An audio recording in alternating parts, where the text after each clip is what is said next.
동대문 중당 공동체 가족 여러분 반갑습니다. 오늘은 미디어 선용으로 키우는 영적 근육 두 번째 시간으로 전달하는 매체에 대해서 살펴보도록 하겠습니다. 지난주 첫 번째 시간에는 미디어 선용에서 좋은 정보를 받아들이는 방법에 대해서 나누어 보았습니다. 미디어의 사전적 정의는 정보를 전송하는 매체라고 했습니다. 정보는 우리가 여러 경로를 통해서 받은 데이터를 구별하고 평가해서 의사결정에 도움이 되는 의미 있고 유용한 형태로 가공되고 처리해서 얻은 결과물이라고 했습니다. 정보는 데이터에 의미를 부여하는 것입니다. 정보는 내가 의미를 부여한 나 중심의 매우 주관적인 것입니다. 이 주관적인 정보가 영적 근육의 영양분이 되게 하기 위해서 받은 사람은 정보를 소화해내는 능력을 키워야 한다고 했습니다. 그 방법 세 가지로 자주 사용하고 익숙해서 미디어 멀미를 극복하는 것, 그리고 둘째로 편식하지 않는 것, 셋째 함께 호응하는 것이라고 제시했었습니다. 아울러 복음은 진리이고 유일한 객관적인 정보라 했습니다. 그래서 복음은 마음껏 전해야 한다고 했습니다. 포스트 코로나 시대 정보를 전달하는 새로운 매체들이 많이 등장합니다. 이 매체는 다양화되고 빠르게 변하고 있습니다. 그러나 복음을 전하는 방법과 도구는 바뀌어도 복음의 본질은 변하지 않는다고 강조했었습니다. 오늘은 정보를 전달하는 사람의 입장에서 영적 근육을 키우기 위한 전달하는 매체를 자세히 살펴보도록 하겠습니다. 사도 바울은 로마서 10장 14절에서 그런데 그들이 믿지 않는 분을 어떻게 부르겠습니까? 듣지도 못한 분을 어떻게 믿겠습니까? 전하는 사람이 없이 어떻게 듣겠습니까? 며 전달하는 사람의 중요성을 언급했었습니다. 그리고 예수님은 마태복음 24장 14절에서 이 하늘나라의 복음이 온 세상에 전파돼 모든 민족에게 증거될 것이다. 그때서야 끝이 올 것이다 라고 온 세상에 전파되어야 한다고 강조하셨습니다. 전파하는 것이 매우 중요합니다. 내용인 정보와 수단인 매체가 조화로워야 잘 전파할 수 있습니다. 정보가 전달되는 것은 주고받는 사람의 일정한 약속으로 이루어집니다. 문자, 숫자, 음성, 그림, 영상 등을 신호화해서 의미나 내용을 부여하고 도구를 통해서 전하는 것입니다. 자료가 정보가 되는 조건이 있습니다. 의미가 있는 정보를 받는 사람이 있어야 합니다. 받는 사람이 이해하는 기호로 표현되어야 합니다. 일정 규격으로 배열, 요약, 삭제로 가공되어야 합니다. 듣는 사람의 판단과 결정이 기준이 됩니다. 정보를 전달하는 매체는 다양한 도구와 방법이 사용되어 왔습니다. 앞으로도 계속 발전할 것입니다. 복음 전파에 어떤 매체가 사용되었는지 역사의 시간 순으로 한번 살펴보겠습니다. 하나님의 말씀을 믿음의 조상들은 구전으로 전하고 손으로 쓴 문자로 인쇄술 발달로 책으로 전달했습니다. 오늘날에는 문자, 그림, 오디오, 비디오를 디지털화해서 다양한 매체로 전달하고 있습니다. 1세기 무렵 초대교회에서는 베드로와 바울 같은 사도들이 회중을 순회하면서 육성으로 복음을 전파했습니다. 물론 문자로 기록된 편지로 전하기도 했습니다. 복음서도 당시 기독교인들이 주로 살았던 근동 일대의 공용어였던 고대 그리스어의 방언의 일종인 코이네로 쓰여졌다고 합니다. 전해야 하는 대상이 사는 곳에 언어와 문자를 사용하여 전파한 것입니다. 신약이 367년에 정경 27서를 확립해 발표되었습니다. 그 전까지는 정경과 외경의 구분도 없었습니다. 손으로 베꼈으면 필사본에 오류도 있었을 것입니다. 다문화였던 로마 제국에서 번역과 배포 과정에서 필사자의 문화적 배경에 영향을 받았다는 견해도 있습니다. 복음은 문화의 옷을 입고 전해져 왔습니다. 전하는 도구나 문화는 변해도 복음의 본질은 변하지 않는 것은 확실합니다. 필법과 서책 제조의 전문 교육을 받은 필경사들이 초기부터 중세 유럽의 수도회에서 한 사람이 문서를 읽고 복수의 필경사가 사본을 만들었다고 합니다. 필사할 때 문화적 기교도 있었던 것 같습니다. 필사되는 대상인 매체도 변해왔습니다. 사본이 어디에 기록되고 어떻게 보존되어야 하는가? 이것도 매우 중요한 과제였습니다. 초기 신약성경 사본은 나일강 삼각지에서 채취한 갈대줄기에서 만든 파피루스에 기록되었다고 합니다. 4세기 초 들어서면서 양피지 또는 벨럼지가 신약성경 사본의 주요 기록 매체가 되었습니다.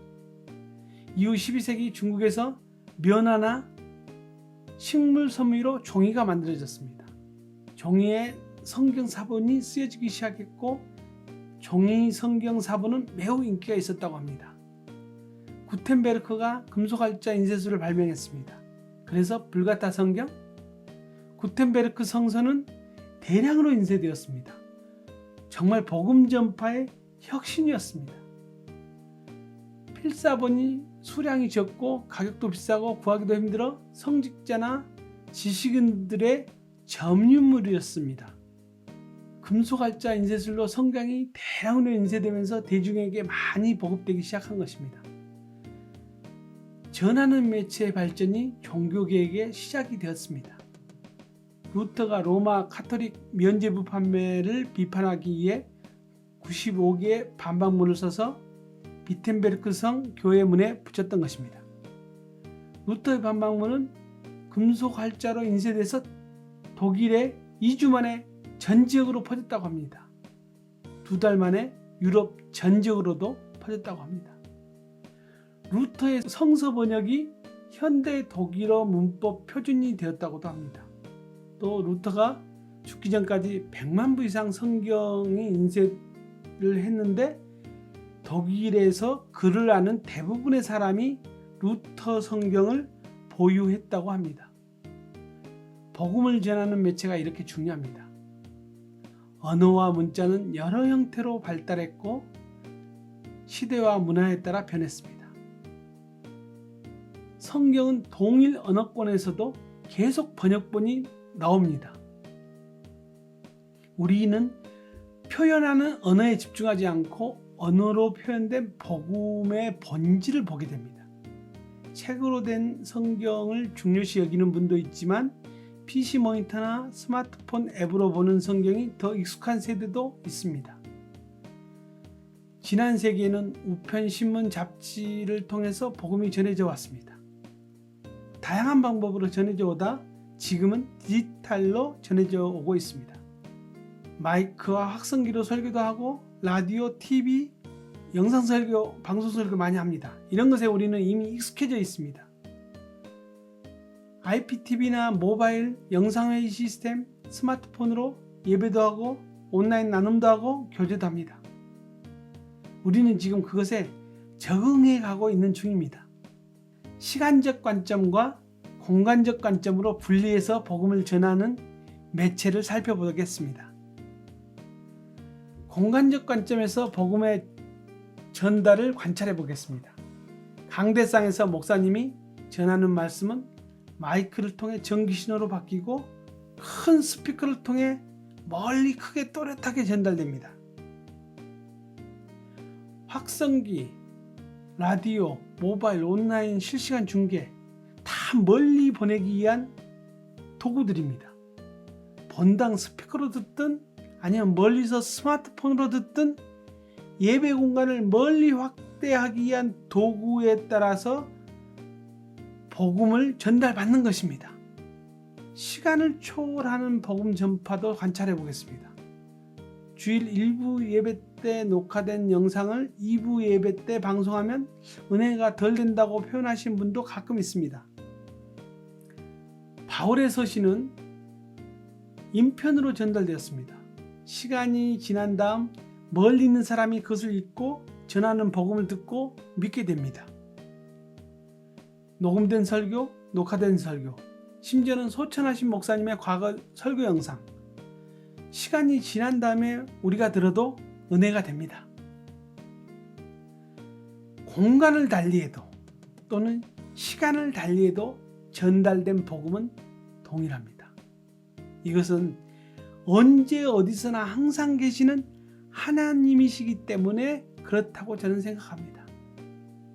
새로운 전달하는 도구에 익숙해져야 됩니다. 전달하는 도구는 하나님이 주신 지혜이기 때문입니다. 이 도구를 우리는 이용할 뿐입니다. 우리는 전달된 복음에만 집중하면 되는 것입니다. 여기에 미디어 선용의 중요한 방법이 나옵니다. 달을 가리키는 손을 쳐다보는 것이 아니라 가리키는 달을 봐야 됩니다. 미디어의 선용을 위해서 복음을 전하는 매체를 보는 것이 아니라 매체를 통해서 전해지는 컨텐츠를 봐야 합니다. 그래서 우리 전달하는 사람은 컨텐츠를 잘 만들어야 합니다. 정보의 묶음을 컨텐츠라고 통칭합니다. 달라진 전달 매체에 적합하게 표현되어야 합니다. 이런 좋은 컨텐츠가 영적 근육을 키우는 양식이 됩니다. 이에 대한 방법을 다뤄보도록 하겠습니다. 좋은 컨텐츠 만드는 3가지 방법을 제 주관적인 것으로 제시해 보도록 하겠습니다. 첫째, 도구를 유용하게 잘 활용해야 합니다. 둘째, 선택과 집중을 해야 합니다. 셋째, 따옴표를 주의해야 합니다. 첫째, 도구를 유용하게 잘 활용해야 합니다. 도구의 사용법을 꼭 익혀야 합니다. 글을 읽고 쓰고 덧셈, 뺄셈, 곱셈, 나눗셈을 해야 일상이 편합니다. 컴맹 탈출해야 요즘 편리합니다. 미디어 도구를 잘 쓰는 것이 선용인 것입니다. 익숙해지는 것이 정보를 전달하는 사람에게도 동일하게 아주 중요합니다. 정보를 전달하는 사람은 도구 사용법에 능수능란해야 합니다. 도구를 잘 사용하지 않고 대충 만든 컨텐츠는 다른 사람의 귀한 시간을 허비하게 하는 결과를 초래할 수도 있습니다. 좀 심하게 표현하면 서울에서 부산 가기 위해서 KTX나 비행기 타면 좋은데 걸어가자고 우기는 것과 비슷할 수도 있습니다. 나는 사용할 줄 잘 몰라. 옛날에는 다 이랬어. 이것은 효과적으로 전달할 수 있는데도 전달자가 게을러서 선용을 거부하는 것일 수도 있습니다. 과거 만화는 3대4 정도의 비율로 페이지 단위로 된 만화책이었습니다. 근데 지금은 웹툰이라 그래서 세로로 길게 그려져 있습니다. 마우스 휠을 돌리면서 스크롤해서 보기 위한 형식의 변화입니다. 전달하는 매체가 바뀌면 그 매체에 가장 적합하게 컨텐츠의 형식이 바뀐 것입니다. 코로나로 인해 영상회의 도구로 예배나 모임이나 강의가 많이 진행됩니다. 이때 기존 같은 공간에서 모여서 진행할 때와 같은 형식으로 온라인에서 그대로 진행하면 좀 불편할 때가 많습니다. 아날로그 모임을 온라인 모임에 생각 없이 그대로 옮겨온 예로 함께 중보기도할 때 기타 반주 막 하거나 아니면 회중들의 마이크 음소거를 하지 않으면 소리가 깨지고 하울링 소리로 기도에 집중이 잘 안 됩니다. 기존에 계속해왔던 형식의 새로운 도구를 끼워 맞추려 해서 생긴 것입니다. 새로운 도구에 맞게 형식을 창의적으로 바꿔볼 필요가 있습니다. 이것이 도구의 선용입니다. 목수는 시간이 나면 연장을 손질한다고 합니다. 항상 도구를 잘 사용하기 위해 준비하는 자세입니다. 전달하려는 정보의 본질이 왜곡되지 않는 범위에서 새로운 도구의 활용을 극대화하는 것이 전달하는 사람이 전달받는 사람들에게 해야 하는 의무라는 생각을 하게 됩니다. 새로운 도구를 유용하게 잘 활용하여 전달하면 전달받는 사람의 영적 근육을 키워주는 미디어의 선용 방법이 될 것입니다. 둘째는 선택과 집중입니다. 주인공 이야기를 주로 해야 합니다. 예수님이 주인공이십니다.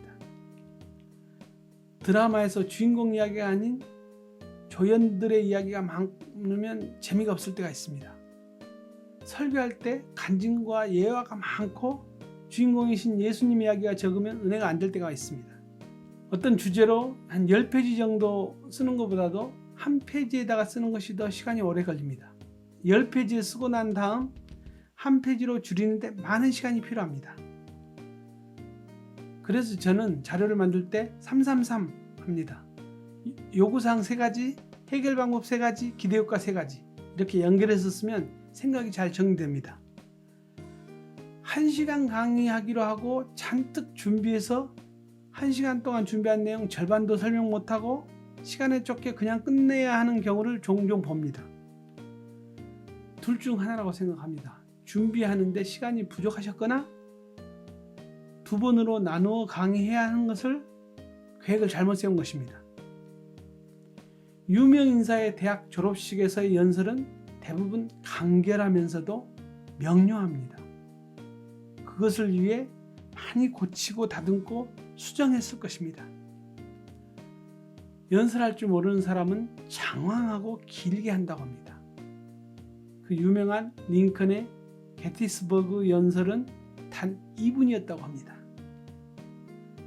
선택과 집중해서 전달하는 정보가 영적 근육을 키우는 필수 영양분이 되게 해야 합니다. 그것이 미디어 선용 방법입니다. 3번째는 따옴표에 신중해야 합니다. 가짜 하나 때문에 내용 전체가 부정당할 수도 있습니다. 사실, 거짓, 진실 이것은 구별됩니다. 사실은 진실에 이르게 할 수 있어도 거짓으로는 절대 진실에 도달할 수 없다고 합니다. 다른 곳에서 빌려온 말인 따옴표의 전달은 신중해야 합니다. 다른 사람의 이야기를 인용하는 따옴표가 사실인지 거짓인지 꼭 확인할 필요가 있습니다. 오늘날 미디어는 정보를 신속하게 전달해 경쟁력을 확보하려고 합니다. 그래서 사실인지 확인, 분석, 해석해보지 않고 마구 따옴표로 던져 전달합니다.